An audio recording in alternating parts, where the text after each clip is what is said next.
பெண்களின் புகைப்படங்களை ஆபாசமாக மார்ஃப் செய்து எக்ஸ் தளத்தின் Grok AI பதிவிட்டு வருவது கடும் சர்ச்சையை ஏற்படுத்தியுள்ளது.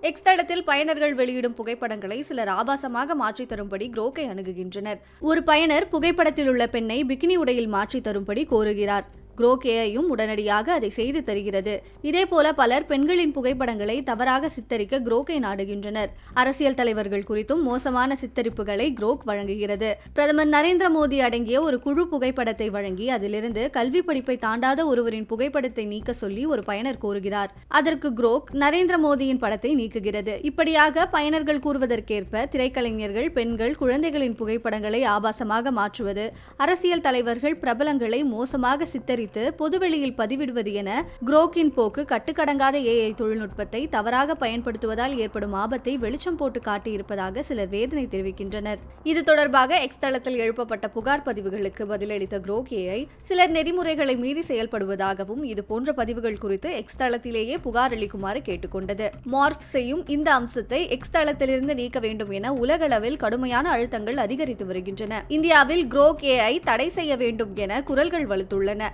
பயனர்கள் தங்கள் புகைப்படங்களை பாதுகாத்துக் கொள்ள பிரைவசி செட்டிங்ஸில் Grok AI-யின் செயல்பாடுகளை மாற்றியமைத்துக் கொள்வது தற்காலிக தீர்வாக இருக்கக்கூடும் என நிபுணர்கள் தெரிவிக்கின்றனர். இவ்வகையான அச்சுறுத்தல்களை தடுக்க புகைப்படங்களை உருவாக்கும் AI கருவிகள் மீது கடுமையான கட்டுப்பாடுகளும் அவற்றை தவறாக அணுகுவோருக்கு எதிராக சட்ட நடவடிக்கைகளையும் எடுக்க வேண்டும் என கோரிக்கை எழுந்துள்ளது.